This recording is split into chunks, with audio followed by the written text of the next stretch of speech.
And we're live. Welcome, everybody, to another exciting episode. We are here with a very special guest, one of the first people to have me on his show. And it is a pleasure and honor to have him on the show, Mr. Corey Costa from Corey Costa's Crypto Coins. Corey Costa, how you doing? Fellow New Yorker, by the way. That's right. I don't see too many New Yorkers in crypto. It's the understanding of a Long Island. No, first of all, I'm very grateful you actually said my last name right. Most people don't. They think it's Costa, and it's not. I'm presuming you're Italian, so I'm guessing it's how you got that right. No, I'm happy to be on. I was happy to have you on. I think you're doing a fantastic job. You're already almost at 4,000 subscribers. You have a lot of videos. You do a lot of HEX and Pulsechain content. And I think you're doing great work. So I'm happy to be here, man. Well, I'm always happy to have you on, but enough about me and more about you. If you guys want to hear about me, you're going to have to go to Corey Costa's channel, but at Corey Costa's Crypto Coins. Say that 10 times fast. I know, right? A little bit of a tongue twister. But a lot has happened since that interview. You had a lot of people on your show, and you've been on a lot of shows and spaces of very prominent people in the space. But before we get into that, tell us about yourself. You want to know how I got into cryptocurrency? Like, what do you want to know specifically? Yeah, the background, bring it into crypto, be as brief or as lengthy and in depth as you prefer. Okay, all right. So I got into cryptocurrency in May of 2017, and the way I was introduced to it was I was working at Petco. I was at the time I was a very good saver, so I was saving money, a good amount of money, and I was thinking about what in the world I was going to do with this money. It wasn't a lot, but for a 21-year-old kid, it was a decent amount of money. And we had a new employee there by the name of Daniel Gotch, and to this day I'm still looking for him, and I cannot find him. So this kid was brilliant. We would have constant discussions about conspiracy theories. We would have constant discussions about, economic mass and U.S. dollar, history. One of the smartest kids I've ever met in my life. And, he brought up one day that he was, he became very well off selling domain names. He sold funnyjokes.com in 2001. And he got into Bitcoin very early. So naturally, I asked him, I was like, so if you got into Bitcoin very early and you made a substantial amount of money and you sold all these domain names, why are you working at Petco making $10, $12 an hour? And he said to me, well, unfortunately, I was not well acquainted with that type of money. I got an apartment in Midtown, which cost me around $5,000, $5,500 a month. And I was broke within 2.5 years, 3 years. I was like, that's horrible. I was like, so we talk, and I asked him, I was like, what is Bitcoin? I was like, I've heard of it. I was like, I'm very well adept with virtual currency because I used to play, computer games very often. And he said to me, well, Bitcoin is basically like a peer-to-peer, cryptocurrency where you're able to transcend borders and send payments. And it's an asset class kind of like the stock market. And I always knew I'd be kind of into something like the stock market. And the reason why I knew that was because of the fact that I used to always, and I don't know why, I used to always from middle school to high school, every day, first period, I would check the Dow Jones. No idea why, but I always would. And I got into cryptocurrency in May of 2017, and he took me under his wing. He told me about different cryptocurrencies, how to send cryptocurrencies, what cryptocurrencies to invest in, why he's attracted to different cryptocurrencies, what not to do in cryptocurrency. And at the time, you were in 2017, able to use Bittrex, Bitfinex, Binance, Poloniex. You're able to use an assortment of exchanges that you can't use now. And it was just a very big free-for-all back then, and I actually missed those days. Then, unfortunately, Dan got fired from Petco from what he claimed was the fact that he was using his own money to buy, I guess, impoverished or poor veterans dog food when they came in. So he disappeared. He talked to me for 2-3 months, and then he told me that he was moving to Ohio to build his cousins who were homeless a a um a house. And from early 2018 on, when he moved to Ohio, I have never heard from him again. Like, I don't even know if he's dead or not. Like, I have not heard from him in 5 years. And I've tried to use my clout, which I don't have much of, but I've been trying to use that to find him, to see how he's been, and to literally thank him, because I owe this entire experience in cryptocurrency to him. And it's very far and few between when you'll find a man that will take you under his wing and will talk to you every single day for 6 months about this market when he's not expecting anything in return. And,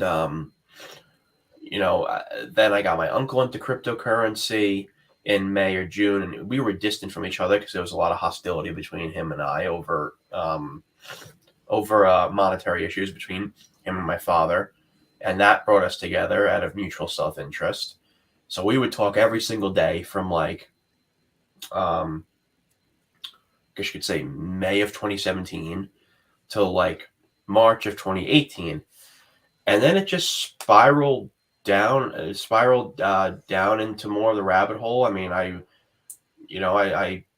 was looking for employment while I was going to school, and I ended up finding employment with different cryptocurrency companies. I was either a Telegram administrator or I was an article writer. And trust me, you weren't making much money doing it, but it was decent college income. While I was in college, it paid. I guess you could say it paid the small amount of bills that I had. So that's how I got into cryptocurrency, and that's how I kind of snowballed down the rabbit hole to where we are today in 2023. All right. And I guess, so you got into cryptocurrency, and what was the cryptocurrency experience like? Was it the one of, you just get in and you get that Lambo and you get those women and you get those cars and you get those houses and all those parties, like after you buy that one that you heard about from your friend's friend? No, hell no. 95% of us didn't sell in 2017, including myself.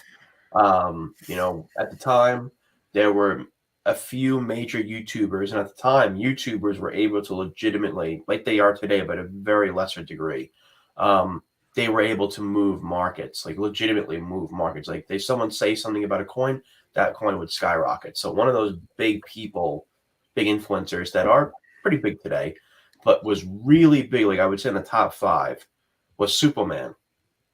And I used to watch that guy religiously. I was in his masterminds group. I used to follow him. Now he blocks me. I used to have all his courses, and there are a few very big cryptocurrencies that he advocated for back in 2017. And the big one was called Bitcoins, that turned into Ethos, that turned into Voyager, that many people in the modern crypto market would know. So Bitcoins did extremely well, but unfortunately, a lot of YouTubers, and I was, a noob at the time, were saying that it was going to go to $500, $100, and I was stupid enough to believe it. What were we at when they were saying that? $8. $8? Yeah, because I was stupid enough to believe it, so I didn't sell it. I also held a coin called Substratum, and a lot of people in HEX know about Substratum because I know a very prominent Hexican was avidly involved in Substratum. Substratum was a coin that was supposed to break down the Great Firewall of China. It went from like 20 cents to $3.50, and then and I was very close with the main team at the time. We had a lot of people in a chat. We had like Data Dash, we had Superman, we had a lot of people. But the CEO was starting to act fishy, and starting to talk about how the next year is going to be a $30 coin, and then 5 months down the road, he starts talking about how the bear market happened, and he had a professional day trader who was trading the funds to make sure that they stayed afloat, And then they came out with a new exchange, ICO, and they didn't accept Substratum. So I was like, all right, it's over for this coin. I was in that. I was in QuantStamp. I was in Medical Chain. I was in so many different cryptocurrencies. It's disgusting. Yeah, it's But just like me. yeah, no, but back then YouTubers had a huge role in the price performance of a coin. Not nearly as much. They had so much more power and authority than they do now. Much more power. So that was the way it was back then. And I kind of miss those free for all days. I miss the days when John McAfee would tweet one word, and it would be a cryptocurrency, and that coin would pump like 60% in an hour. John. Those were different days, man. Those were different days. Yeah, those were the days, and I remember like just finding a coin I thought was going to be good, and then a couple days later, my friend would have another coin, and I'd be like between a rock and a hard place. Like, what do I do? What do I do? And like the other one's pumping, and then you kind of just you just vacate your position, and chase the pump, and then the coin that you were in before was pumping, and then you get like a whole twister. Like, what do I do? What do I do? Everyone's getting rich. And God, yeah. I think a lot of people really they take advantage of the there's this idea that people have that everyone in crypto is just getting rich really quickly.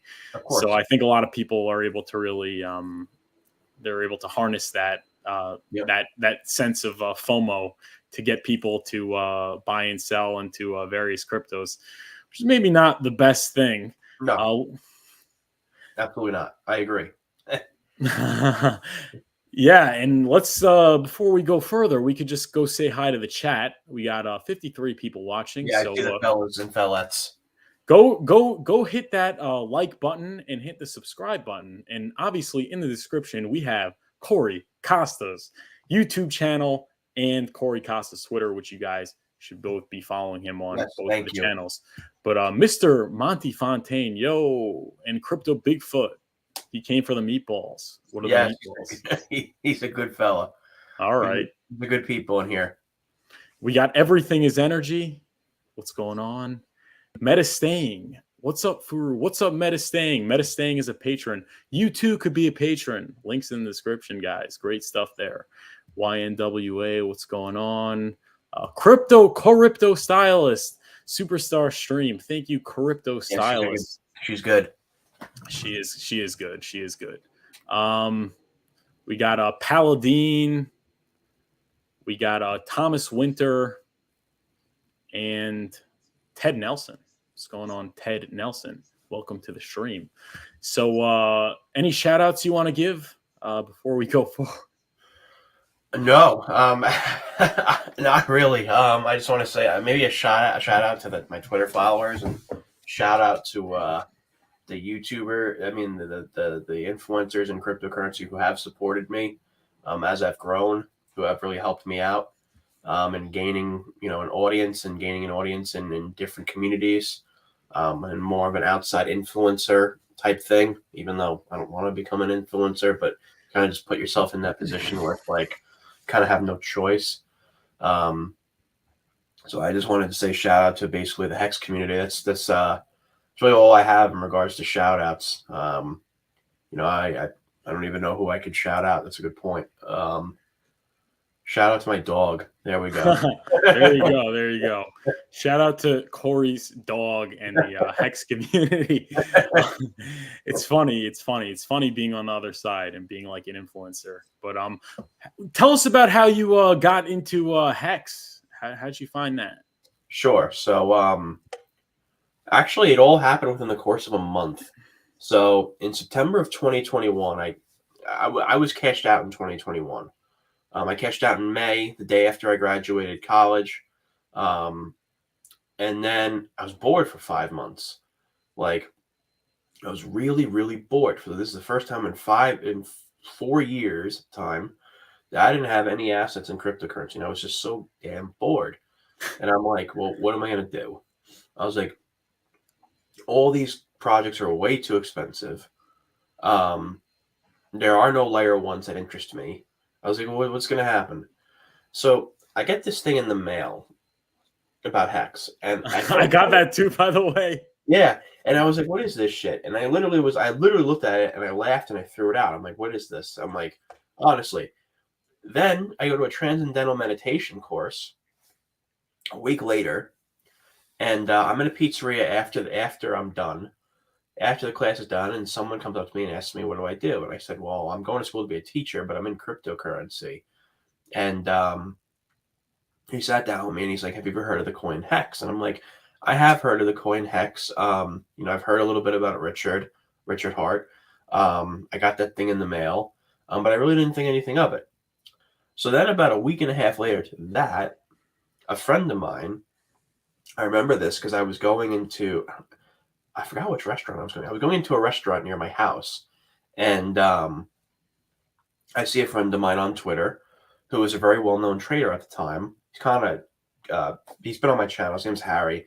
Kind of backtracked a little bit on influencer status, but he was basically he ended up bringing up Pulsechain, and I'm like, well, what the hell is Pulsechain? And I looked it up, and I was like, oh, this is layer one. Oh, it's going to be cheaper fees. It's going to be it's going to be fast on Ethereum. It's got a good logo. It's environmentally green. Let me check this ecosystem out. I checked it out, and I was like, oh, wow, Jesus, there's 40,000 people in Pulsechain. And for like a good week after introducing myself to Pulsechain, I didn't even know it had to do anything to do with HEX. I had no idea. And I moved into both HEX and Pulsechain. And then I started finding about HEX. But HEX was kind of like on the back burner for me. It was more focused on Pulsechain for a while, because at the time HEX was 50 cents, and I was like, well, that's way too expensive for me. And then I started finding out about HEX and its synergistic relationship with Pulsechain, and then PulseX, and then at the time, and I say this a lot, and I give a lot of homage. To the HEX community for saving my YouTube channel. And that's why I've said it countless times that like I'll never be going anywhere for the HEX and Pulsechain community's perspective. Because at the time I was doing, YouTube work for a cryptocurrency called Icon, and I sold that cryptocurrency, and I had a little bit of a falling out with the community, and it's been rectified since then, I'd say. And I wish Hopefully when you sold, you pushed the price down nicely. My God. That's right, Icon. Or watching. Yeah. No, I'm kidding. We love it. So I went down from 650 subscribers to 520 at the time. And I saw how Pulsechain was a very large community, and I was very interested in it. And at the time, I was, interviewing other projects. And I'm like, you know what? Let me find someone I can interview in this space.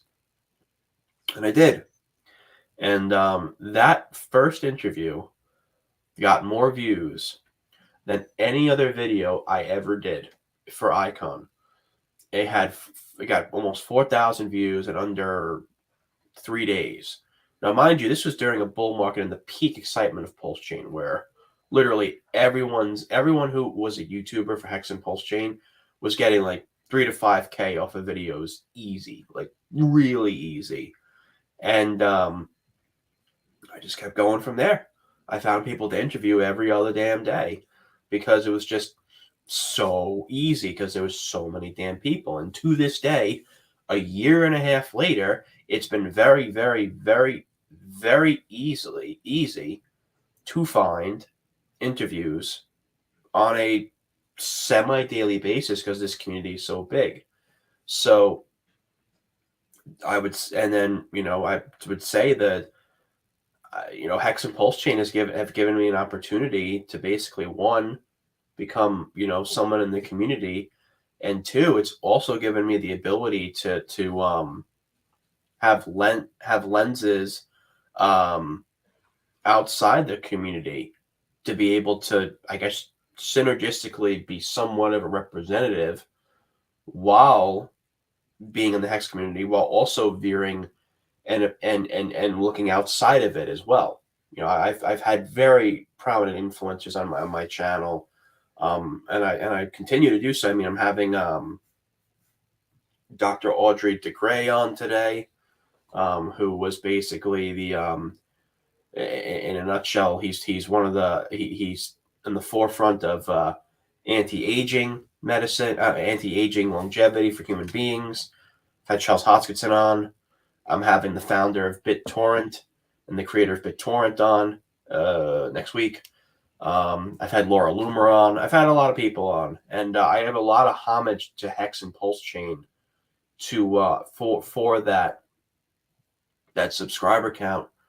That one allows me to make HEX and Pulsechain content outside of the initial community, but two, it also, when you look at an influencer and they're like, oh,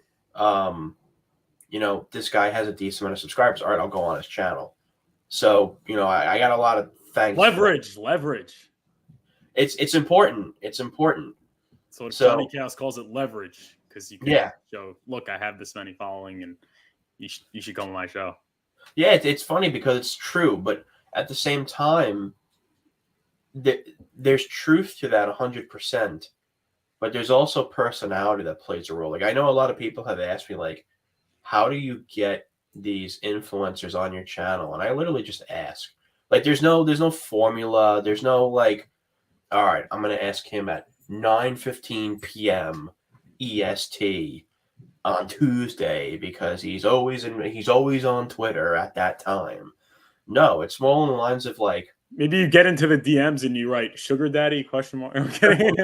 I literally, I go on. I literally message them and say, hey, like, I know you're a lot bigger of a YouTube channel, a lot larger YouTube channel.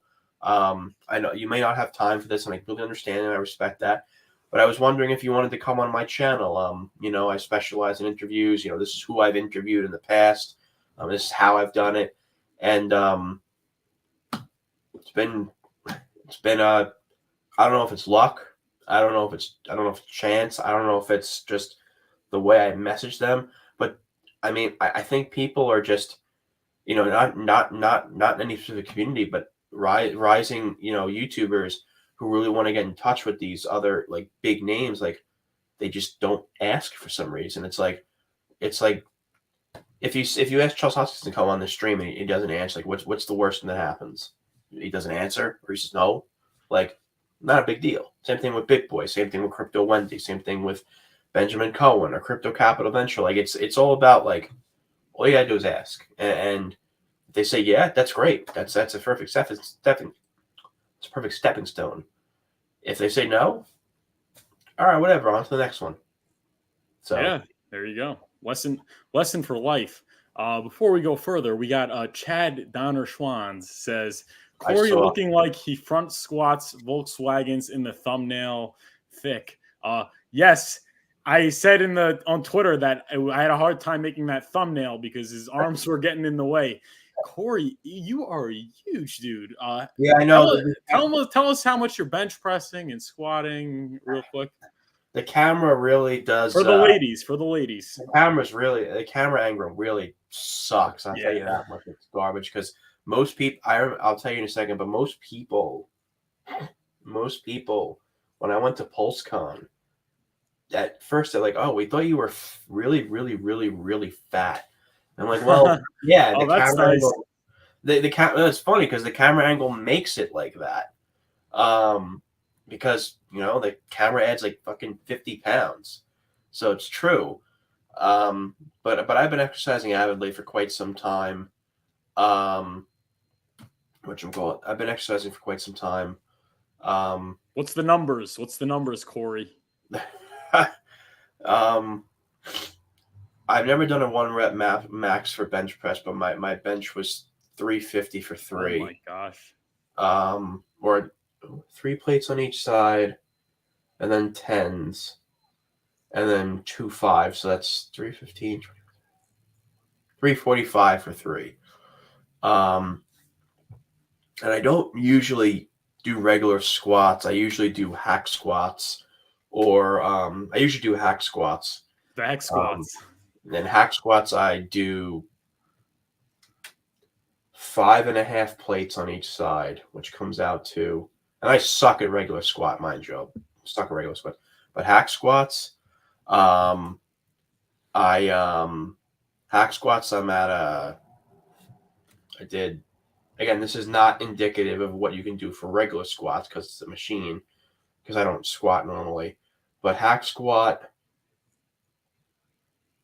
about 600. Oh my gosh! But that does not veer over to regular squats. Regular squats, I'd probably be able to do like not nearly as much. Okay, there you got. For anyone that was wondering, you want to be on the good side of Corey Costa and Paladin XYZ for a $40 super chat. First of all, thank you very much for the generous donation. It really helps me a lot, and I really appreciate it. I'm waiting for the interview with Hunter Biden. Were you on board and live?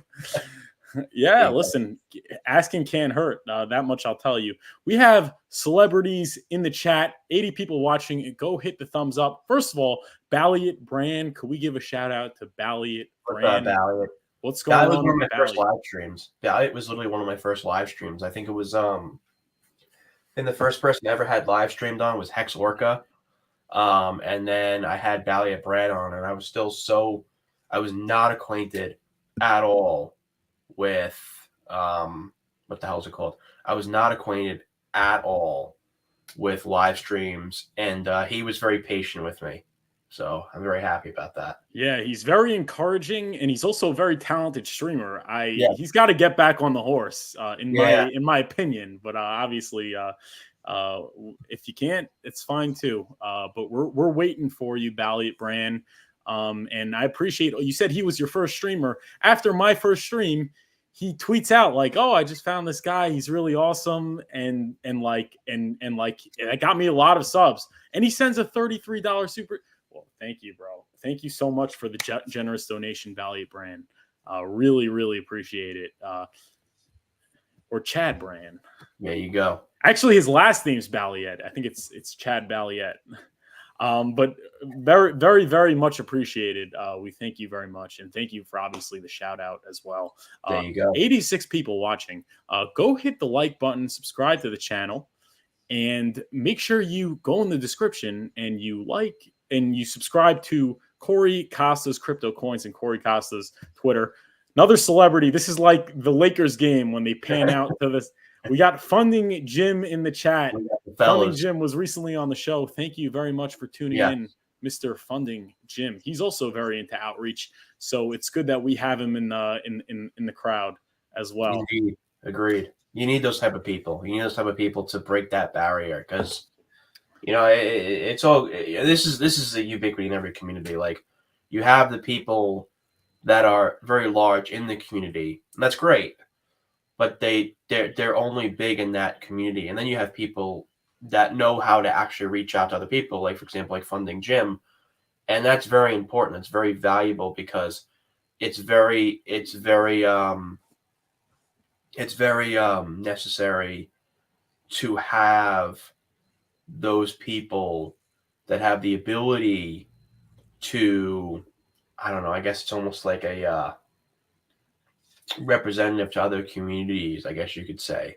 Yeah, it's very to step outside the shoes because he Funding Jim is a serious person. Let's just say that he is somebody who you take seriously. He carries himself in a very, very serious way. He looks good. He's very well mannered. He's got that Southern hospitality.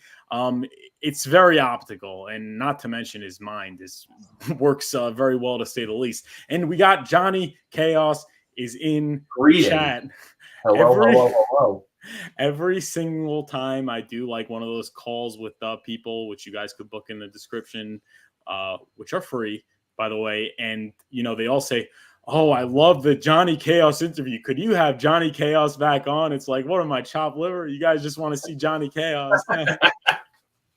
But Johnny, always hope we could have you back on. I just don't want to ask you too many times because I know you're not well, you say you're behind the scenes, but let's just face it. You're one of the most popular guys if not the most popular guy in the community. So shout out to Johnny Chaos. Agreed. But let's get into the people that you've been on. Like, people think like, oh yeah, he's been with some like when it's a typical person who, you know, is with some big names, you think like 10,000, 20,000 subscribers, maybe 50,000. The people that you got in touch with, I was watching before I was here. We were talking about the biggest names in crypto. BitBoy Crypto, one of the biggest channels. Benjamin Cowan, one of the biggest channels. One of the most highly respected people in crypto, and he's like Yes, one of those sir. people who's respected by everyone. I mean, you can't, if you can't disrespect Benjamin Cowan. The man is a He's a brilliant good fella. person. To say he is, he's got a great mind. Yes, he does. There were Wendy O. Like these are some of the biggest names in crypto. I think the only one you didn't get yet is well, two. Ivan on Tech, Mm-hmm. or Ivan on Hex, should I say? And there's Coin Bureau is the biggest, but he doesn't really go around like that. I'm a big fan of Coin. I know that he has unfortunately a negative sentiment towards Hex, but I used to watch Coin Bureau very often. I've tried to get him on. I've tried to message Ivan. Again, like some people, they don't answer. You know, some people, you know, you can't. You know, you win some, you lose some. Like all I know is I had Charles Hoskinson on. That's all. That's all I need to know. And I know that And Charles Hoskinson, that he's also one of the most respected people. I'm sorry, I forgot to mention that. No, it's all goody. I've reached out to I reached out to him, and I'm sure if I reached out to him again, he'd be open to having another interview. Not anytime soon, but I'll probably reach out to him like at the end of the year or something like that. So, yes. So I also saw you in a Twitter space with him. You were was, like right next to him. Co-host. Yeah, I was. Yeah, co-host. you were co-hosting the Twitter space with Charles. Yeah, he's Hoskinson. a good fella. He's so a good fella.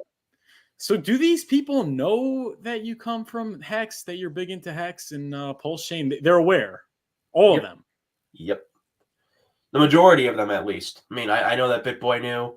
I know Crypto Wendy knows. I know David. Well, I knew David Gokhshtein a while back. I mean, David Gokhshtein, the way I met David Gokhshtein was he did an interview with me on Icon on his channel in 2019.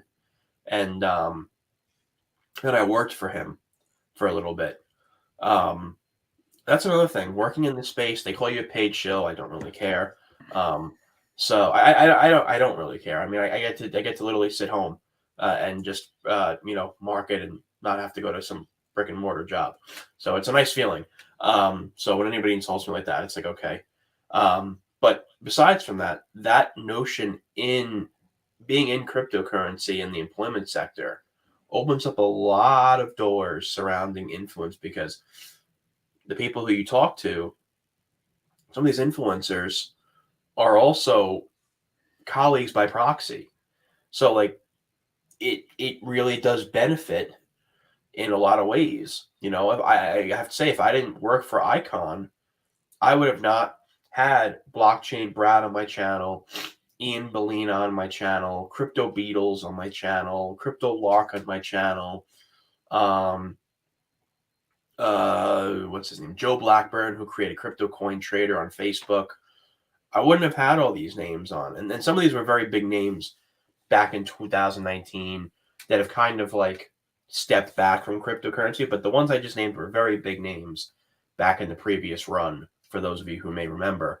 And it was it's one of the lines of like, it's just very important to, I guess, just and I emphasize just to reach out, and they know I'm on Hex. They know I'm in Hex. Like BitBoy knows I'm in Hex.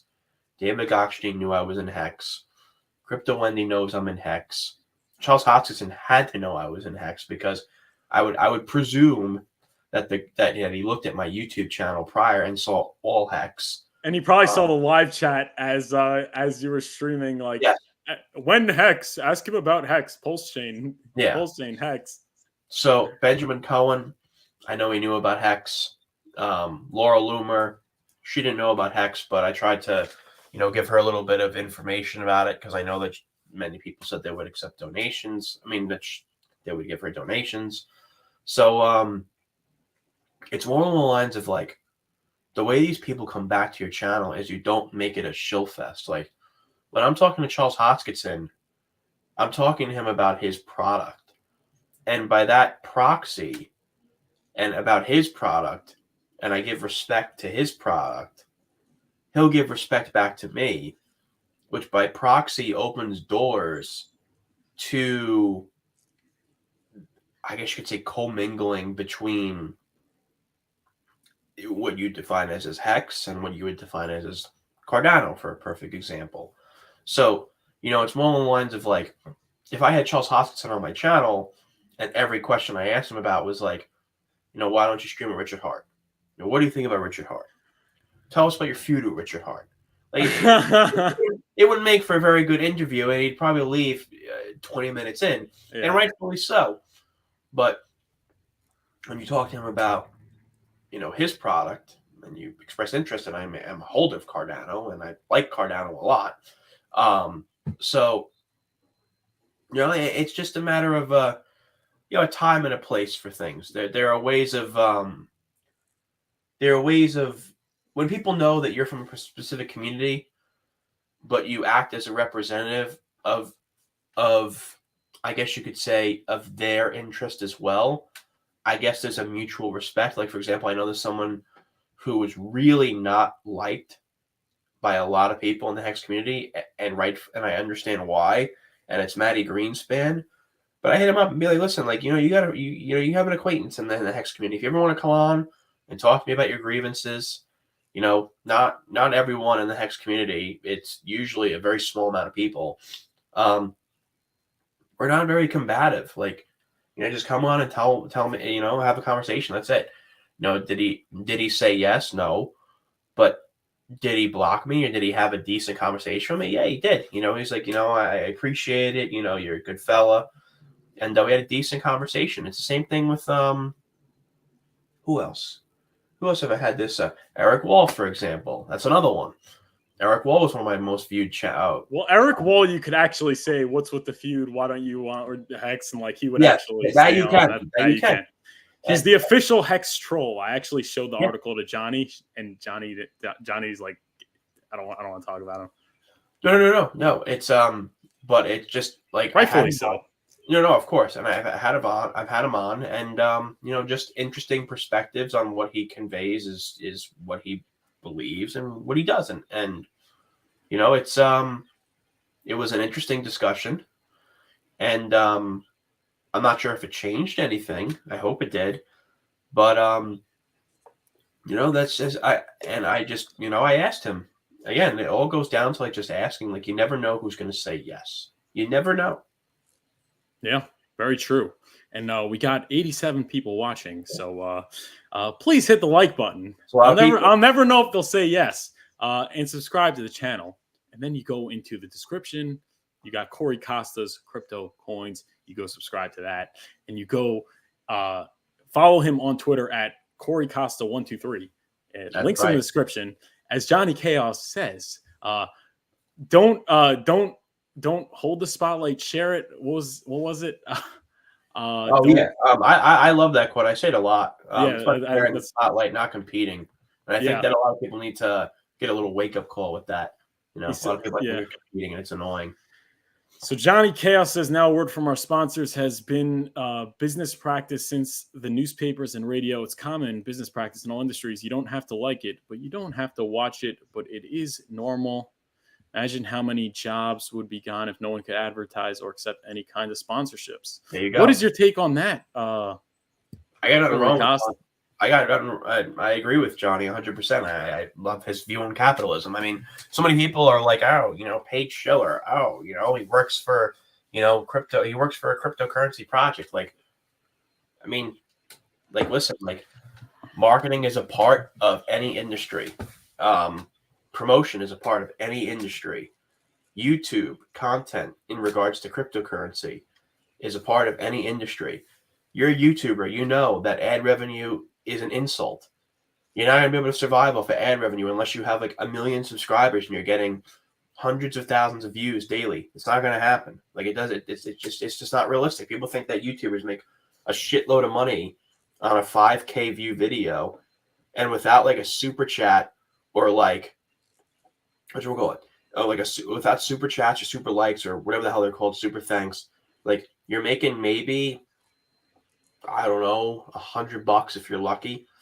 And like, like if if you're looking to get into, freelancing and you really want to be your own boss or at least something similar to that, you got to be able to find sponsorships. Like, and obviously, be a bit transparent about it. Like, be transparent about like who you're working with and who you're not working with. Like, that's just a given. But like, I don't see an issue with marketers, because there's a lot of those marketers in this space that give an assortment of information that a lot of people would not be aware of, and would not be aware of in this space without endorsements or sponsorships. They just wouldn't. Like people get mad at like all the influencers for having these sponsorships, and like the information comes in this space from a lot of those people. Like, where do people usually go for information? They usually go to Twitter or YouTube. And without those people, well, I'm not saying it's impossible. Obviously, you can always be autodidactic, but it's important to have those tools at your disposal. And so I don't see an issue with YouTubers having sponsorships, to be quite honest with you. It's a capitalistic economy. It is what it is. I would just say disclose it, to be honest with you. And I would say to the viewer, like, always do your own research. Like, that's just a given. Like, do your own research. I mean, be very vigilant about what you invest in. None of us here are financial advisors. Like, literally none of us. We're just people who have a little bit more expertise in cryptocurrency, and sometimes we don't have more expertise. One thing I've learned from being in that circle, from knowing a lot of these people, is that they're just regular people. The numbers really don't mean anything. Like, yeah, it's great to have 100,000 subs, 500,000, a million, whatever. But like, I always say this in YouTube on YouTube streams, like, the biggest names in crypto are macro celebrities in a micro environment. Like, outside of cryptocurrency, the majority of the biggest names in cryptocurrency, no one knows who the hell they are. They're not like Matt Damons. They're not like Marlon Brandos. They're not like... Not yet. Yeah, they're not like Leonardo DiCaprio. They're just big names in a small market. And that's fine.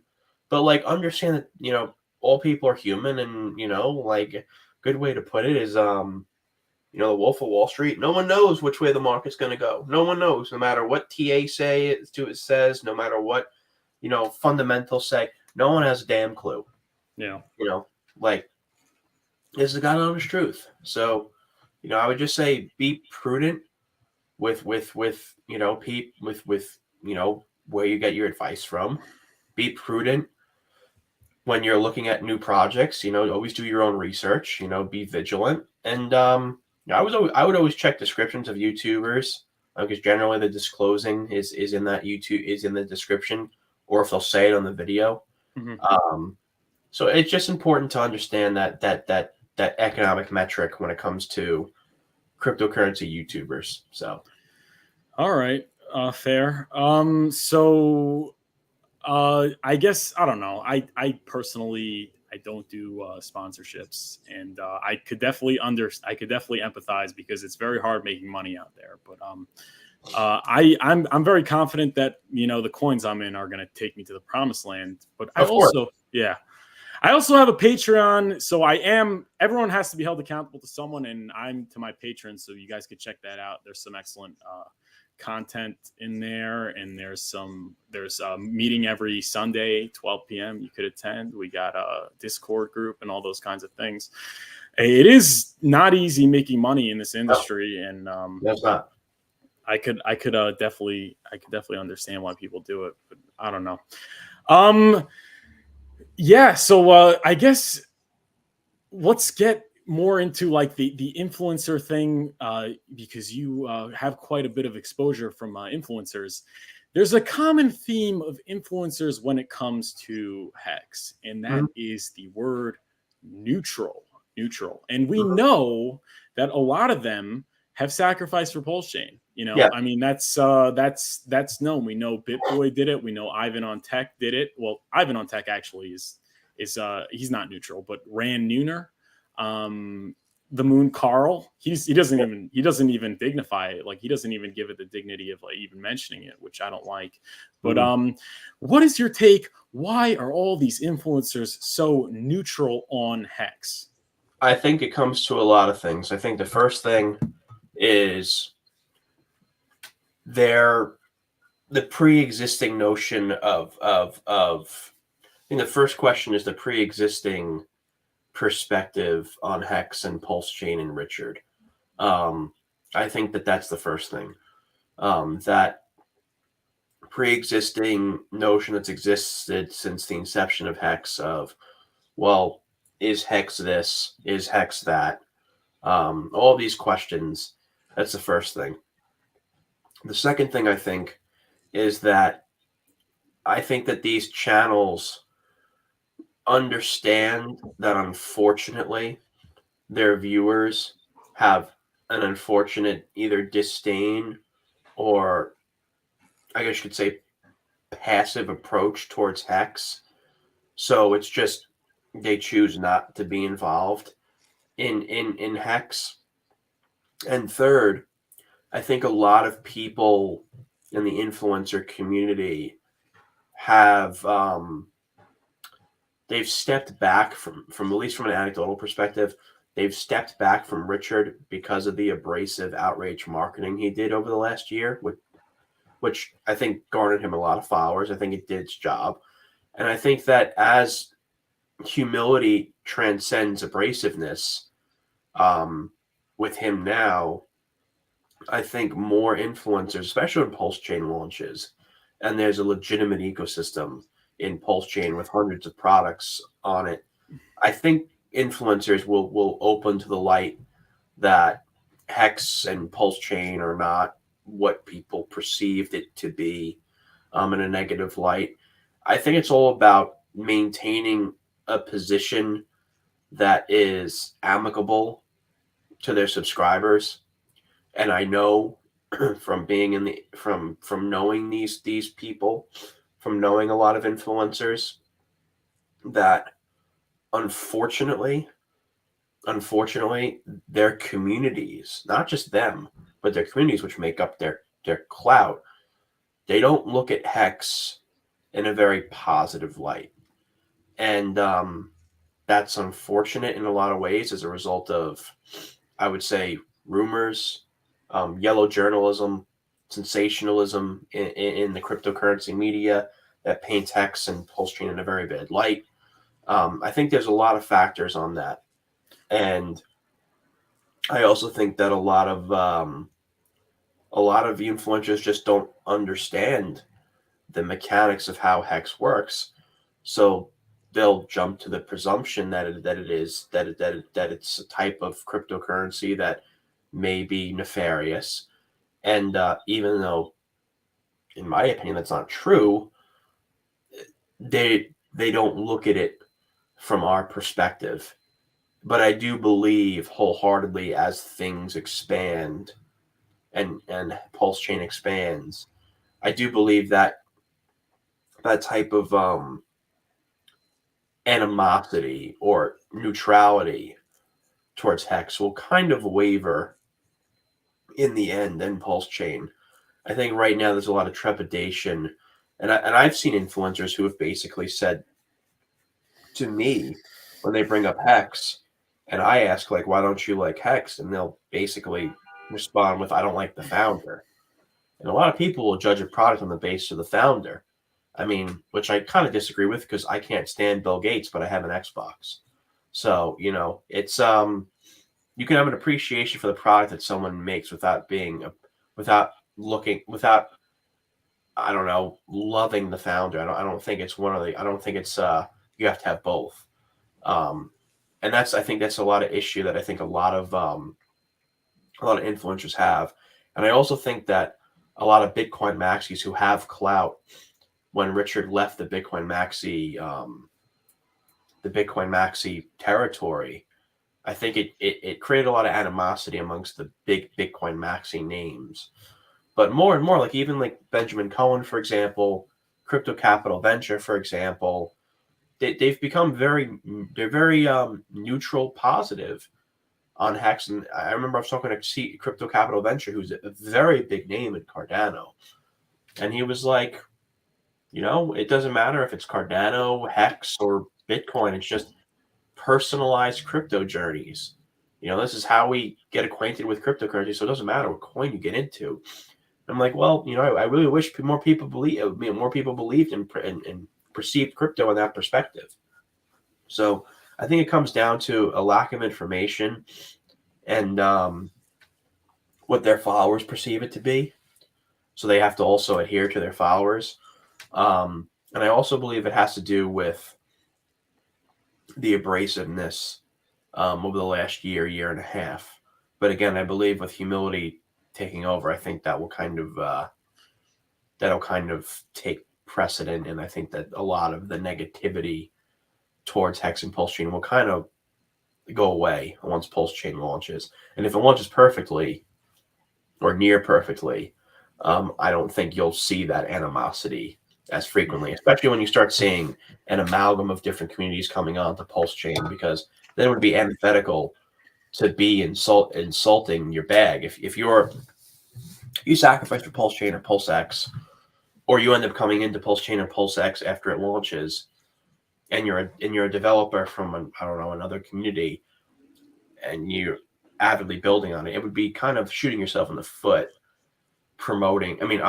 being an anti-promoter for Pulsechain. So I think it's a matter of, I think right now, another thing people are very hesitant about bringing up HEX or Pulsechain on their channel is because it has been almost 2 years since Pulsechain sacrifice.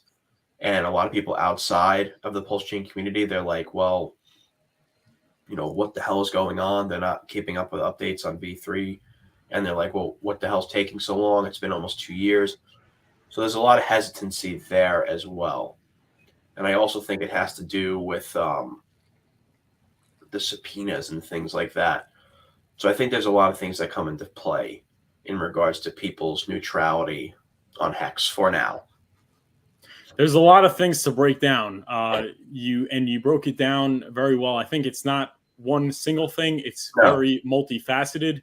I think the one that I brought up and that you actually just brought up that is very, very true, and people need to recognize that influencers, the unfortunate reality is they are often influenced by their community, and they are beholden to their community, meaning BitBoy came up on Ethereum.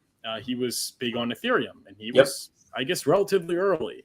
And Ethereum, they're not like the biggest fans of Richard Hart and HEX, for example. So he bringing up HEX, and like going all out on it, does risk him losing his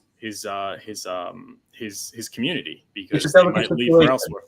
So there is, it's a little bit of that could get in the way underratedly. I think the outrage marketing, it's interesting though, because the outrage marketing, he only did it because no one was talking about it. And I agree. So like, if people would have just given him the fair platform that he thought he deserved and that I think he deserves, I don't think that would have happened in the first place. Mm-hmm. But another thing, Johnny brought this up, is that he says they're not leaders. They are beholden to their sponsors and their audience. What do you think about that? Well, I think that people are beholden to their audience, exactly the same way, we're beholden to our audience. The cryptocurrency influencers, no matter who it is, they're beholden to the perspective of their audience. They adhere to what their audience wants, because if their audience doesn't want it, they're not going to be they're not going to either listen, or they're going to feel alienated. Like, for example, like if I started doing, if I started doing, I don't know, where I just said, you know what, screw this, I'm just going to do Zen content every single day. I mean, how would my 6,600 or whatever amount of subscribers I have, that are probably like, I probably dare say like 5,500 of them are Hexicans, how are they going to feel if I decided to do a HEX video once every 5-6 months, and then did a Zen, just for example, like a Zen video every other day. Like, it really wouldn't drive well with my audience. So, and we've seen this in the HEX community and I'm just using Zen as an example because it's the most relatable, that people have unfortunately alienated themselves from the HEX community because they didn't realize that the important thing is that you have to know what your audience wants. And if you're gonna go from one thing to the next and forget about your roots, you're going to have a difficult time with garnering that trust back or garnering that consistent viewership from people who are not interested in that project. It's almost like if I was watching, I don't know, if I was watching Family Guy and I liked the first 5 seasons, and then the rest of the seasons turned into annoying woke bullshit, I'm not going to watch it anymore because it's not what I wanted to see to begin with. So it's very important to be able to understand what the audience wants. It's very important to understand what their audience wants, what their viewers desire, and not alienate the people who follow them on the basis of what they want. And still, from an outside lens, HEX is still a very, very large but very niche community in cryptocurrency. So with other influencers in this space, they have to, and it's unfortunate, and I don't think it'll be like this way forever, but they're very beholden to the perspectives of their audience that may be ignorant about the reasons why Pulsechain has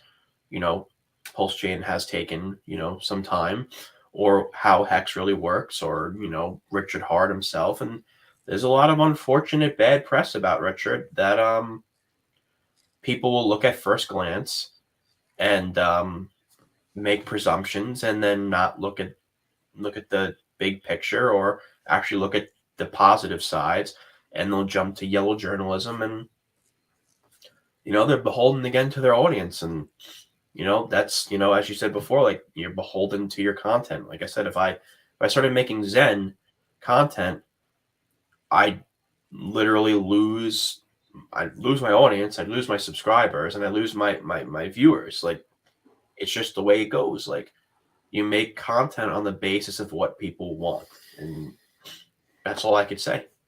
Yeah, I mean, so I am kind of lucky in a way that I came into this this ecosystem because I loved it, and it's not like I came in to be an influencer and then I found some communities to set foot in,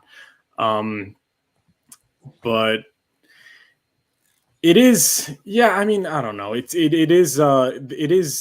I do hope that if, let's say, for some reason there would be something that I believed in, and I believed it would do well, I do hope I'd have the courage to mention it, because I take my integrity very seriously. And I think that is the way to succeed in the long run. I think ultimately, keeping your credibility and integrity, that makes you somebody that people want to work with, that people want to watch, people want to be around. So that's really the way I kind of approach it. But there is, for example, like Crypto Mason. We know he's been balls deep in Richard Hart. You know Crypto Mason? I don't. Oh, he's one of the biggest. I'm the TikTok guy, and he's one of the biggest TikTok crypto channels. He sacrificed for PulseX. He said Richard Hart is a super genius when it comes to crypto, yada, yada, yada. And then a day later, he announces, my Binance, I'm ending my Binance, we've ended my Binance sponsorship. So I guess the first question is, I wonder, is like, do you think that Binance ended it because Crypto Mason mentioned Richard Hart, because we know they're keeping them at tier 1, or you think Crypto Mason ended it with Binance and then he's like, okay, I'm done with Binance. Like now I could start speaking my mind about HEX. I don't think Binance would terminate. If you're saying largest TikToker, I don't think they would alienate or terminate one of their largest sponsorships on one of the largest social media platforms out there, simply on the basis of talking about Richard Hart or Pulsechain. I don't think that's the case. I just think it's coincidental, if I had to say that. I don't think that someone would say, like, okay, you can't talk about this, and if you do, like, you're going to be terminated. I don't think it's that black and white. Like, for example, for me, like, I have never, ever, ever, ever had a problem talking about HEX and Pulsechain. There's been no issue with anybody saying to me, like, for example, I work with Syscoin. I've never had an issue with Syscoin surrounding my affiliation and passion for this, for the HEX and Pulsechain community. I've never had an issue with them surrounding, like, HEX and Pulsechain and being, someone in the community that does content for HEX and Pulsechain a lot. I think if you provide value for a company in this space, no matter the industry, no matter the entity, they're not going to alienate you or terminate you on the basis of your affiliation to one project, unless that project is like BitConnect or something like that. That's a different story. But I refuse to believe that someone would terminate their partnership. They would get their partnership forcefully terminated on the basis of just being interested in a coin. I don't think so. Okay, and I guess so. There has been a shift. Well, first of all, just a quick message from our sponsor, the Furu Finance Instagram page. I'm at 72. That's pathetic. This is not looking good for me. Okay, so guys, I'm actually just gonna paste my Instagram, furu@furu.finance. If you guys could check it out, exclusive content regarding not just HEX, but also just broader finance, get you a better understanding of crypto, everything like that. So go check that out. Corey has his Instagram coming soon, but not there yet. Maybe one day. And Jeffrey Ramsey says, 2 of my favorites, Corey and Furu. Thank you, Jeffrey Ramsey. Appreciate you, man. And guys, just hit the like button if you haven't. We have 103 watching. Go like. Go to Corey Costa Crypto Coins, link in the description. YouTube channel on Twitter, and go subscribe and follow him on Twitter. So you see the trajectory is moving. It used to be people didn't talk about HEX. Now people are talking about it, and it's neutral. So I do see the ball rolling. And you know what? And for what it's worth, I think people need to cut these influencers some slack, because just the fact that they're not going to call Richard Hart a scammer, and and they're willing to even defend it, like Ran BitBoy, like, for what it's worth, like, they actually went out on a limb and said it is not a scam. And that means a lot for HEX. That means a lot for the, and Ivan, forget about it. Like, he went way beyond that at this point. We're going to talk about that later. But, I mean, they don't have to do that. And the fact that they're willing to go out and do that, it goes a long way for the integrity and the adoption of HEX in and of itself. And they are putting their neck out there to an extent. I mean, you could speculate their motive. Maybe they're just clout chasing. I don't know about that, because they're already some of the biggest. I don't think that's the case. Yeah, you can tell who's clout chasing and who's not when you already have upwards of 1 million subscribers and 60 million followers across numerous different, like, social media platforms. You don't need to. I think clout chasing is just I don't think it's necessary anymore, because clout chases you, not you chase it anymore. Yeah, that's true. And also, like, they don't need to do that. And they are put like if I see like Meet Kevin talked about it on Twitter. Meet Kevin had Richard Hart on, and everyone just gets angry. He said confronting, even though he says confronting for everyone. He also had him on for a good 2 hours, which was huge, in terms of like legitimacy. And he didn't have to do that. And if everyone's just going to go and say, oh no, but you shield FTX and you're this and you're that, and why are you, it's like, okay, then let's just go under a rock and just die. Okay. Like these people aren't Richard Hart. They're not even what I like to think I am. But the reality is, if you want mainstream adoption, you have to work with these people. And I think there should, if you have to work with them to an extent. And if you're just going to not talk to them because they shield FTX, then it's going to be a very difficult path, I'm saying. It is. You know what I'm saying? Like, and there should be some appreciation, because if you show appreciation and gratitude, which many people did for the Meet Kevin interview, there were a lot of super chats. It incentivizes them to cover it more and to have them in more. Have people like Richard Hart on, and maybe even people like myself and Corey as well. And they have been doing that. So that's what I want to say about that. But like moving on to the trajectory, so it's went from not talking about it to maybe saying it was a scam to neutral. Do you see it becoming talked about by all these influencers, including, the biggest influencers, Coin Bureau, BitBoy, and things like that? I think it depends on the influencer. I really do. I think it really depends it really does depend on the influencer, because you can prove the point that a product is a certain thing, that a product is thriving, that an ecosystem is expanding, and it doesn't matter. It doesn't matter. An individual's not going to give attention to that product if they have a disdain for it, no matter how successful or how positively it impacts the ecosystem. Now, this is a case-by-case basis. I've seen, for example, BitBoy go to the Weekend concert with Richard Hart and has hung out with him and has had him on his channel. And that speaks a lot of volumes. I think it's very important. But for other people out there, like, for example, there's this Bitcoin maxi. Her name is Haley. I forgot her last name. Haley something. And I asked her once. I'm like, why do you have this perspective on HEX? I followed you for years. I respect you as a lawyer for cryptocurrency. And she's like, I don't like the founder.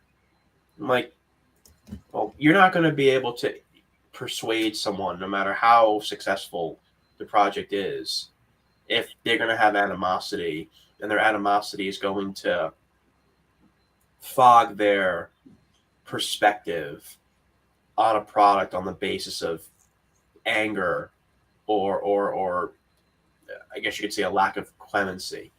So, I think that when Pulsechain launches, whenever that may be, I think there is going to be a positive aspect to Pulsechain, that I think that more influencers who are on the neutral side will tend to talk about it more. So I think that's a matter of just when it launches. And I also think, again, a lot of influencers are being prudent because it hasn't launched yet. So I think that once it does launch, and a lot of the naysayers who say it's never going to launch, or it's vaporware, and what's the sense of waiting, when it does launch, again, I don't know when that is. It's going to be hard to not talk about it. It's like hopefully change. It's another layer one, and the layer one itself, it's not going to be a ghost chain. Yeah. You have thousands of layer ones that exist right now, but you maybe know about 100 at most, maybe at most. The ones that are most discussed are the ones that are generally most used. You have your Cardanos, your Ethereums, your Phantoms, your AVAXs, your Binances. You have your side chains that are used, like Polygon, for example. And you have layer ones that are known, and I think because Pulsechain has fucking 140 projects launching on it, and I dare say one of the largest communities in cryptocurrency, I would say HEX is definitely, from my perspective, at least in the top 5 in the large communities you have, and this is not in any order, but you have Ethereum, you have Cardano, you have HEX, you have Ripple, and you have Bitcoin. Those I think are the largest communities, and Binance in this space, in my honest opinion, for what I've seen from my own perception. So I definitely believe that though that's where I think influencers will stand. And once Pulsechain launches, and that's not a problem anymore, not a concern. Well, that's when you'll start seeing people discuss it because it's in their own interest to discuss it. Yeah. So I said that the influencers, they're called mainstream influencers for a reason because they cover mainstream things. And the reality is HEX is a niche. And by the time it's mainstream and by the time they all cover it, it's already too late. The opportunity for the life-changing gains are gone. That's why it's good that we're in now. And the best part is once it emerges to the mainstream, those who are influencing in the niche become mainstream influencers. They become some of the biggest names. And I think that's what's going to happen, in my opinion. But that's if we make that happen. And obviously, how do we make that happen? With the TikToks and YouTube Shorts and the streaming, obviously, that Corey Costa does so very well, and the Twitter and everything like that. So I think it's a very good thing to try and engage with influencers. But I think this idea that, and you would agree with me, obviously, that the influences are going to get us to the promised land. I don't think they could be counted on. They just have too many things going on, and it's just too risky. They're not in it for risk. They have too much to lose. We have a lot less to lose, in my opinion. Yeah. So I just think that's just the dynamic, and we have to accept it. And I agree, and I think that people overestimate the power that influencers have in this space now. Back in 2017, different story. I'd say to you, influencers have legitimate power to move markets.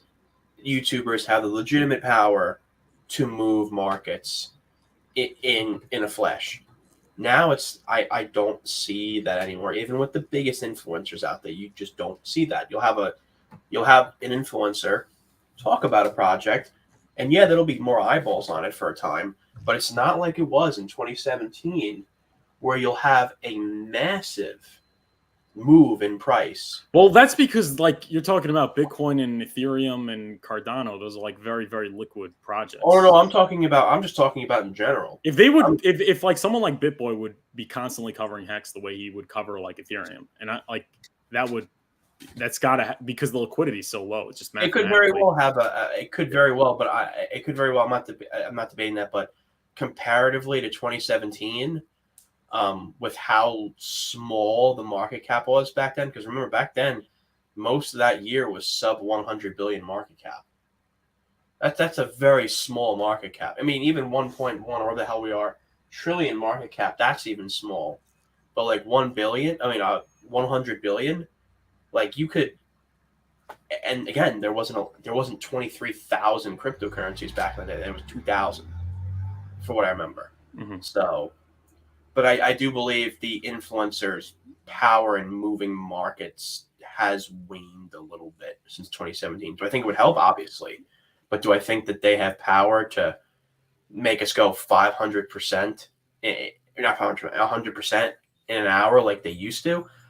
I don't know. Okay, I guess we'll see. We'll see soon enough. We'll see soon enough because I really do believe if you look at the trajectory, unless something comes in the way of the trajectory to like make it go a different direction, I think they're all going to be talking about it. But right now, it's just not safe. It's just not safe for them. And it is. It's true. It's very true. Well, actually, so there is an exception. There is an exception, and we can't be all, like, oh, yeah, we're getting nowhere with them. Ivan on Tech, okay? We're making it like we're not getting anywhere. I said neutral for most of them. Ivan on Tech has been lately surprisingly, exceptionally bullish and exceptionally covering HEX. And the most recent instance was over here with CTO Larson. Shout out to Hivid HEX for tweeting this. You guys could all follow her at Hivid HEX. This is CTO Larson. I don't know if you watch him. He's a big trading channel. He's got over 150,000. Ivan on Tech has been in crypto forever. He is one of the biggest influencers in crypto. He is like not neutral. He is all out on Pulsechain. He's tagging CoinMarketCap for gatekeeping HEX. He says he wants it on his watch list. He listed it on Moralis. What's your take on the whole Ivan thing? Like, he's I think really, it's great. we have to commend Ivan for his courage and his enthusiasm. But what do you think happened? Why is this happening? And what is your take on it? I think people understand there are people out there that are willing to go against the grain and be an advocate for something that many others aren't. And I think that there are valuable prospects in doing that. I think there's valuable prospects in one, follower count, in two, personal passion for a product, three, pumping your own bags, four, realizing the economic value of a project or the economic value of the future prospect of a project, or a community. So I think that it really comes down to the influencer itself, themselves, that really see, a future for a product. And if they see a future for the product, they're going to want to be part of that future, regardless if cryptocurrency sees that as the community sees it as neutral or negative or positive.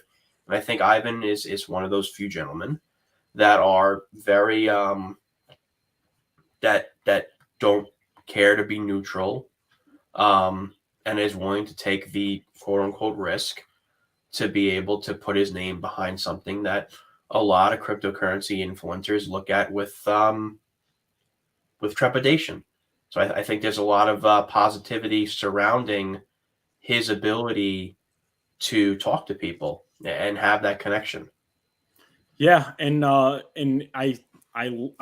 compare it to maybe a like, everyone's afraid to jump in the swimming pool because it's too cold, maybe, and then one person jumps in and Yeah. then they see he's fine, so then everyone jumps in, and I think you're starting to see that a lot of people realize, like, look, Ivan on Tech talked about it. Ivan on Tech's willing to have Richard Hart on. He speaks about it favorably, and he's doing fine. He's doing Mhm. a great job. So you too can talk about it, and not only will you, be very successful in terms of like your investments, most likely, in my opinion, not financial advice, but also you are going to win over one of the most engaging communities I in agree. crypto, and I think that Ivan on Tech was a significant climax. And you're a historian. This will probably go down in the history book. Like, he was that first person to make the tide turn and everyone jump in on it, kind of thing. Of his magnitude, yes. Of his clout, yes, absolutely. Yeah, it's like I guess in that Saving Private Ryan movie, when Great movie. they finally got past all that stuff, and then you saw things starting to like turn around, and I think it's going to play a significant part. I think people are going to look back at it like that was the turning point, because a lot of people are starting to talk about it. A lot of people Yeah. are starting to talk about it and talk about it openly, and I cover it every day. So we talked about the influencers. Now let's talk about maybe like Coin Market Cap and institutions. And obviously, Coin Market Cap, it's still at 201. And you had Mason Crypto tagging them, saying it's unacceptable for gatekeeping. You had obviously Ivan doing it several times on his stream and on Twitter. Do you think that the institutions, the centralized exchanges, and the listing sites will start paying service to giving HEX and Richard Hart the respect that it deserves? I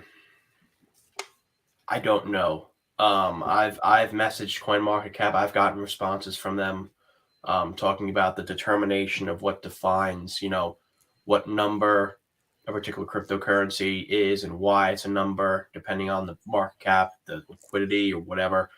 And I think positive press and positive light in a community, and pushing back against the narrative, does create a model of possibly not gatekeeping. I know that Richard said that Pulsechain is going to be listed on an exchange called OKX, which is a relatively large exchange.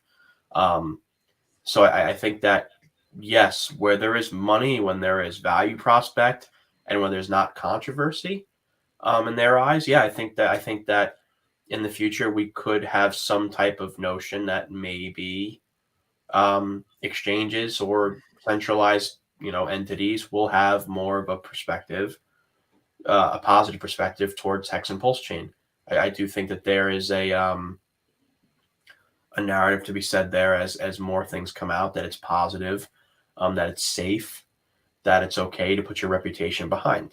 So Yeah, I think those will change. I agree. And I said that if they don't adapt, like right now they have the luxury of gatekeeping, but Of course. Hex is gonna become, like you say, ubiquitous with crypto. It's like if you open an exchange and you don't list Bitcoin, like good luck Yeah. staying open for Yeah. long. And I think that will apply for Hex. I think either they're going to adopt it or they're going to get left behind, because there's going to be too much of a demand for Yeah. it, in my opinion. But what do you think about that? I think it depends on the exchange. I think it depends on the entity. I think it depends on if they perceive it to be as a competitor and they don't want to give it light. I think there's a lot of factors that come into play, and I can't jump to conclusions, unfortunately. I wish I could. But I think in the end, I think that what we're looking at right now is very positive. People are more accepting of the cryptocurrency and the community. It's getting more light. It's not as gladiatorial towards HEX as it used to be, from what I've seen. There's more acceptance towards it. And I really believe wholeheartedly that one of the main reasons why HEX is gatekept is because Pulsechain hasn't launched yet. Mhm. I think by proxy, people are nervous about that. And I do believe that once Pulsechain launches, there will be more of an acceptance from centralized exchanges and other entities that may have shunned HEX and Pulsechain since its inception. Yeah, I agree with that 100%. And you mentioned Pulse Chain. Let's go talk about Pulse Chain. Let's give the people what they want. But before we do that, 104 people watching. Make sure you hit the like button. 106. Go hit the subscribe button. Go click the description below and go click on Corey Costa's crypto coins and go like and subscribe to him and go follow him at Corey Costa 123 on Twitter. What is your take on Pulse Chain? What do you mean? Like, what do you like Regarding just what it is, its I think like significance. I think what's significant about it is one, its community. That's the most important thing. I think community is very important. I think that if you don't have a community, you don't have a product. If you don't have all these layer ones, like they owe homage to their community. If you don't have a community, it doesn't matter if your technology is revolutionary or not, or if it sucks or not. It's not going to go anywhere without community. I think that in the layer one battles, I think that Pulse Chain, because of the immense amount of what you call it, the immense amount of followers and the immense amount of community members and the immense amount of projects building on Pulse Chain, I think that launching with that many products ready to go speaks volumes about where this particular product can go, where this particular layer one can go, in my opinion. I think that there's a lot of value in the idea of having pre-existing products ready to launch on a protocol. And I know that many of them are waiting. So I think it's very exciting to see that. I think PulseX is fantastic. I think PulseX's buy and burn function is very important and a very enticing prospect in a lot of ways to have a DEX exchange launched on day one on layer one. And I also foresee, as Pulsechain gets adopted, I do foresee, in my opinion, whether it be a project right now that exists or another project that launches on Pulsechain, I do see a layer two launching that will make it even more scalable than it is now. Because if you want mass adoption, you're going to have to be as scalable as possible.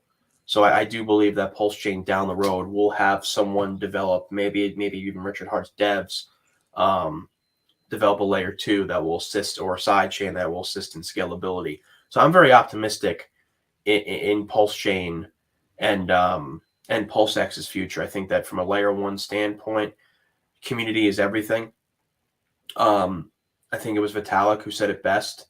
You can have best technology and no community or marketing, and your project will fail.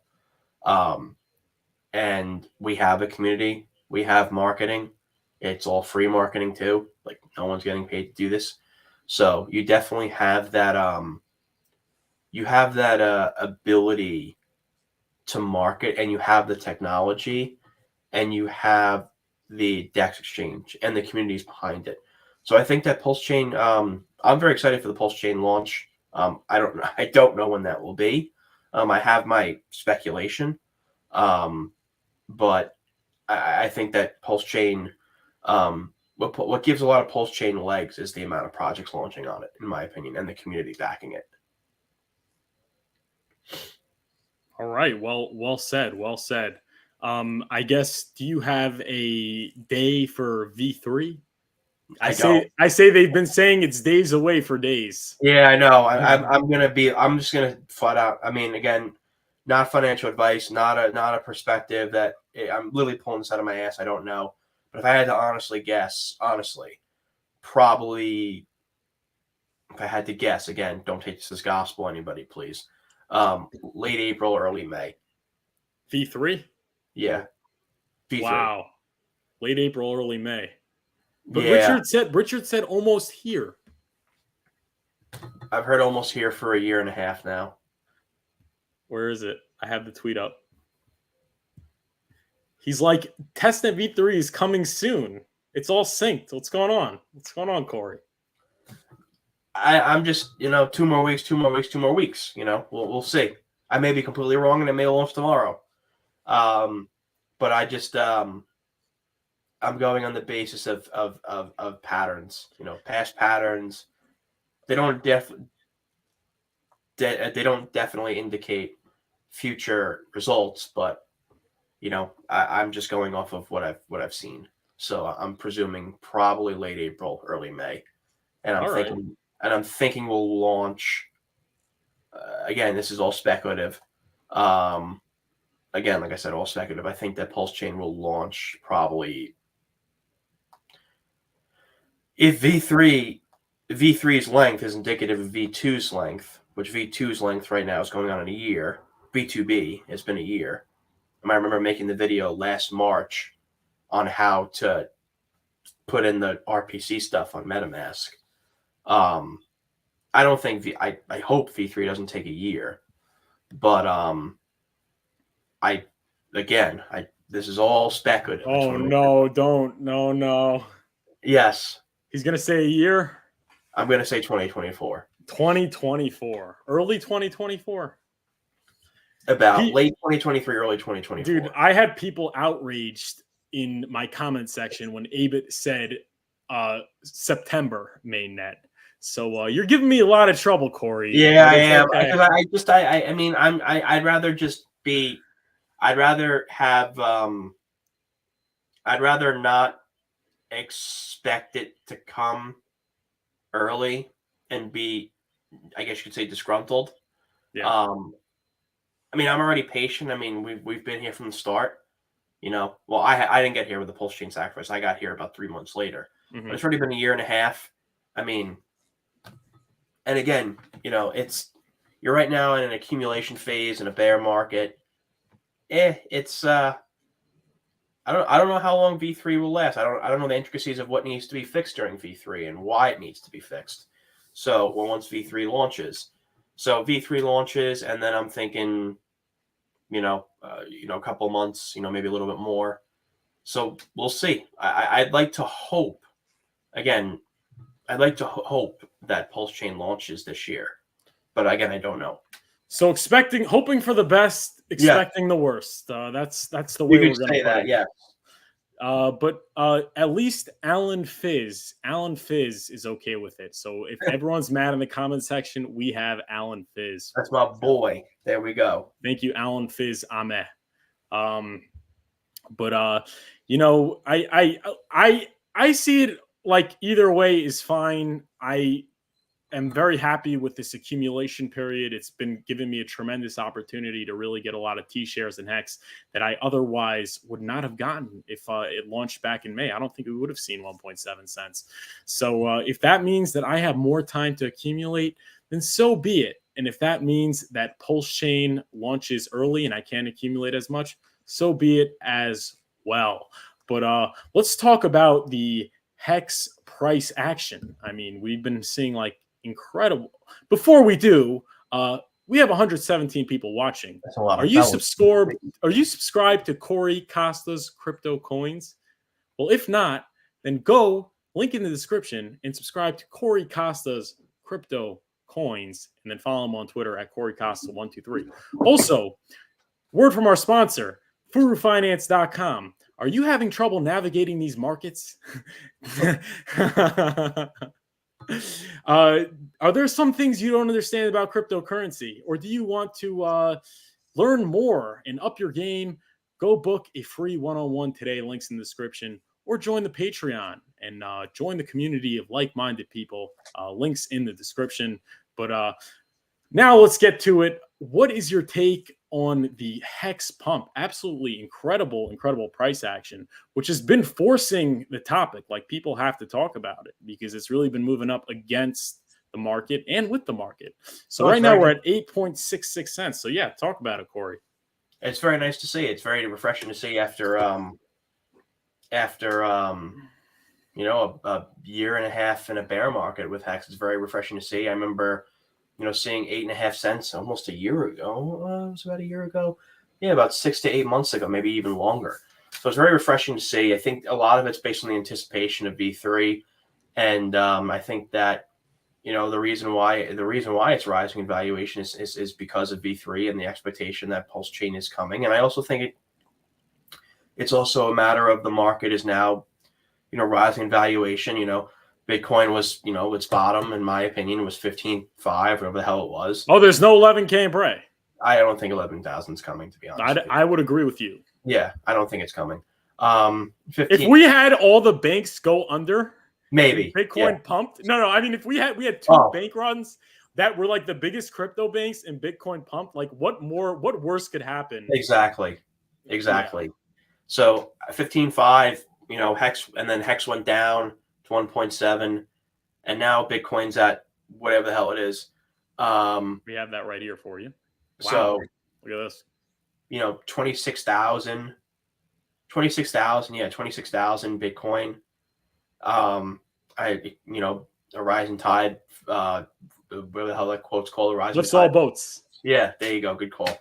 And yeah, it just raises up it raises up all boats as well. And I think that HEX is one of them. And I think that, you know, the ability for HEX to rise with the anticipation of V3 plus the market rising in value, I think it all comes out to, you know, positive price appreciation. Yeah, the future looks bright. I would agree with you on that. And some wise words from Corey Costa. So this is the, I tell all my guests this. So this is my testnet V3 price target, and this is my mainnet price target. And I'm not one to delete my calls, whatever, but I was calling it about here. Testnet V3 has not even come out, and we are well above the mainnet price target. Right? So do you have a price point you are thinking about for testnet V3 and mainnet? I honestly don't. I just ride the wave. I don't have, speculation for me is whatchamacallit, it's too difficult for me to even presume, because then people get pissed off, and then it's people get angry if you're wrong. So I just keep my price predictions to myself. Okay, I also did, but people want it, and I'm a man of the people, okay? And I tell everyone that they're always wrong, but we got to be men of the people. So Corey, you have to give me an answer. You don't really have to, but I want you. I honestly don't know. I don't even know what I don't know. I mean, it's in V3 could launch and Bitcoin could dump. V3 could launch and Bitcoin could pump. V3 could launch and HEX could pump. V3 could launch and HEX can go down. I mean, right now the upward trajectory is looking quite well. It's impressive to say the least. It's up 4, 6, 8, 3x from its bottom, more than 3x from its bottom. 5x. Yeah, there you go. So it's It's an impressive thing to see. That's all. It's I don't know. I don't know if V3 is going to be the buy the rumor, sell the news thing. I really don't know, to be honest with you. But what I would say is, well, first of all, I agree technically with you. In technical terms, we don't know, but I like I know people like we're influencers. We get influenced. We're beholden to the audience. They want the price predictions.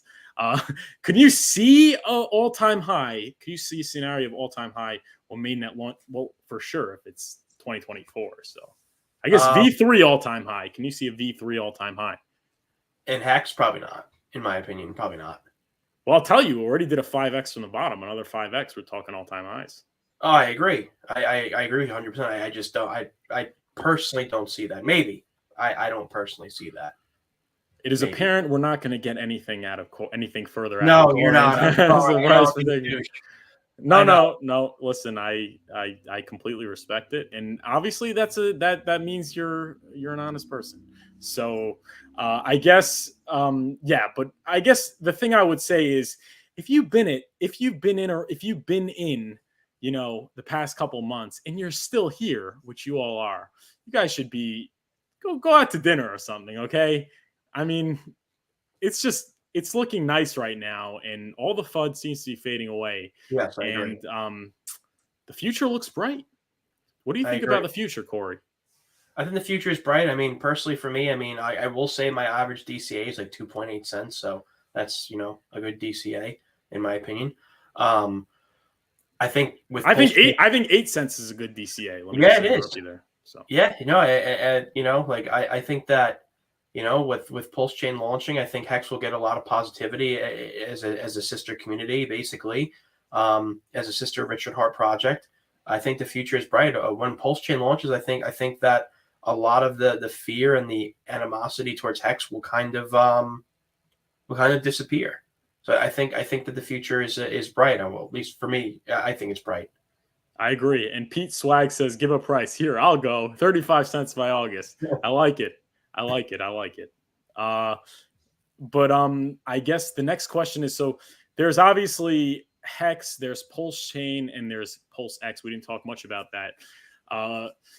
What do you think about PulseX? I like the buy and burn. I sacrifice for PulseX. I think it's a great idea to have a DEX exchange on Pulsechain.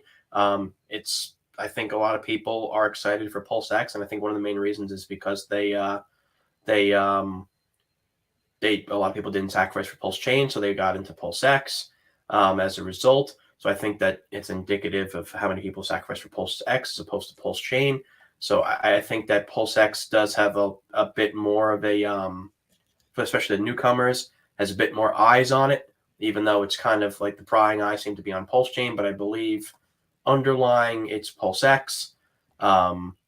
So I'm excited for PulseX as well. I think it's important to have a DEX exchange for all of the cryptocurrencies that are launching on Pulsechain and the PRC20s as well. So I think PulseX has a really valuable position in the ecosystem. Yeah, and great minds think alike, because I did say it is heavier. So despite the superior game theory, I think in the short term, I don't think it's going to do as well as Pulse. I don't even know if it's going to do as well as HEX, but I'm in all of them, or I'm going to be in more than Pulse. So regardless, do you have a personal favorite of the three? It's like asking who your favorite kid is. My favorite one, Pulsechain, hands down. The layer one token the layer one coin generally does. But HEX outperformed every single layer one from bottom to top, and it's a layer two. It does. It is, and it's very impressive. I just I don't know where the economic mass will go surrounding PHEX or EHEX. So, but if you get it now, you get both. Yes, that's true. That's very true. I'm just very focused on Pulsechain. I think as the layer one gets larger and larger and larger, in regards to movement, in regards to how many people join the project, and the whatchamacallit, and they build on Pulsechain, by proxy, Pulsechain's exposure will grow. So I'm very excited for Pulsechain personally out of the three. That's my favorite out of the three. It's the way I got into this community. Okay, so it's interesting. So I do think Pulsechain has a very big advantage in that it had fewer sacrifice wallets. It's got the layer one. It's got all the big influencers in on it. Mhm. I think a lot of them are in on Hex too. But you have to factor in that with Hex, you're getting yield and you're getting a copy. So your ROI, Right. there is a little bit of a head start there. Do you think Pulsechain will outperform your Hex plus the copy plus the yield? Not a clue. I have Not a clue. no idea. Okay, No. well, we all have no idea, but I actually think in the first cycle, Pulsechain may outperform it because it's lighter. But I think that game theory matters, and I think that what's it called? I think that game theory matters, and I think that in the long run, I think Hex is going to outperform it. Also, people aren't going to. People think they're going to get in and out at the right time. You're probably not going to. I know you're short on time. I just saw that. I'm sorry, man. Okay, don't worry about it. I guess the closing thoughts are. I guess a good question for you is: what do you want? What do you like about the Hex community, and what do you want to change? In the short term. What I like about the Hex community is the passion, and then the passion of the community, one, and two, the what you call it, the support. That's the word. The support for content creators that do create content for Hex and Pulsechain, and how supportive the community is. And I think holding to their principles is very important. So I think that's the most valuable thing about this community. What I think would change, I think the infighting over bullshit prospects of who's a Hexagon and who's not. Oh, if you're a Hexagon, you stake. If you're a Hexagon, you stake for 15 years. Oh, you're not a Hexagon if you do this. You're not a Hexagon if you do that. It's a fucking fugazi, and it's very annoying. Fugazi. Fugazi. It's a lot on Twitter. You don't see it very frequently on YouTube. You don't see it frequently on TikTok or Instagram. You see it mostly on Twitter and like the DGen late night Twitter spaces where people cry, whine, bitch, and moan about who's this and who's that. And you don't bring people in or you keep people in by saying to them they're not this because they don't do what you do. It's just kind of fucking stupid. So I kind of I hope to see that kind of change. And it seems like the infighting is kind of collapsed because the price has increased. So, there's that as well. There's no better uniter than the price. That's very true. That's very true. I used to think I was naive to think that wasn't the case, but it's absolutely true. Yeah. So well said.